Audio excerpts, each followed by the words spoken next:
Bharat China సరిహద్దుల్లో సముద్ర మట్టానికి 17,000 అడుగుల ఎత్తుపైన ఇండియా ఓ రహదారిని నిర్మిస్తోంది. చైనా నిఘా కళ్లకు చిక్కని రీతిలో ఆ ప్రాంతంలో కట్టుదిట్టంగా ఏర్పాట్లు చేస్తోంది. దాని ద్వారా సైన్యాన్ని, ఆయుధాలను తరలించడం సులభతరం అవుతుంది. వచ్చే ఏడాదికల్లా ఈ రహదారి అందుబాటులోకి వచ్చే అవకాశముంది. సాధారణంగా ఈ ప్రాంతం ఎప్పుడూ మంచుతో కప్పబడి ఉంటుంది. దానికి తోడు అత్యంత ఎత్తైన ప్రాంతం కావడంతో ఆక్సిజన్ కొరత ఎక్కువగా ఉంటుంది. ఏడాదిలో 5 నుంచి 6 నెలలకు మించి అక్కడ నిర్మాణ కార్యకలాపాలు చేపట్టడానికి పరిస్థితులు అనుకూలంగా ఉండవు. కానీ ప్రత్యేకంగా ఆక్సిజన్ కేఫ్లు ఏర్పాటు చేసి ఇక్కడ పనులు చేపడుతున్నారు. ఎన్నో సవాళ్లను అధిగమించి భారత్ ఈ రహదారి నిర్మిస్తోంది.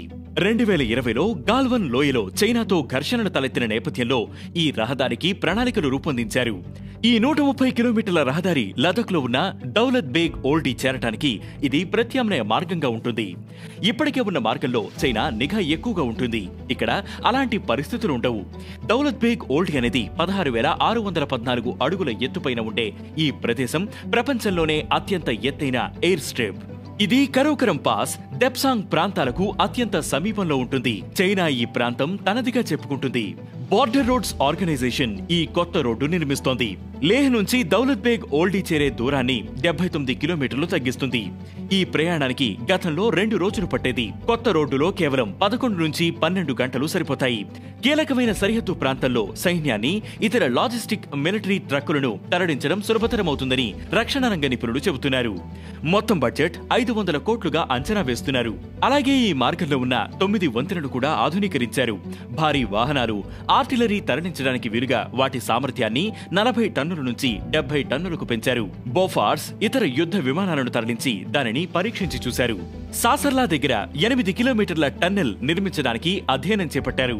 చైనా, పాకిస్తాన్లను సమర్థంగా ఎదుర్కోవడం అనేది భారత్ రక్షణ వ్యూహాలలో ప్రధానమైన అంశం. ఇండియా, పాకిస్తాన్ల మధ్య సరిహద్దులకు సంబంధించి మిలిటరీ డిమార్కేషన్ ఉంది.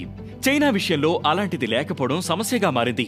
1962 యుద్ధం సహా అనేక సందర్భాల్లో 2 దేశాల మధ్య ఘర్షణలకు అదే కారణం. గాల్వన్ ప్రాంతాలను చైనా తనవిగా చెప్పుకోవడమే కాదు, తరచూ ఘర్షణలకు దిగుతూ ఉంటుంది.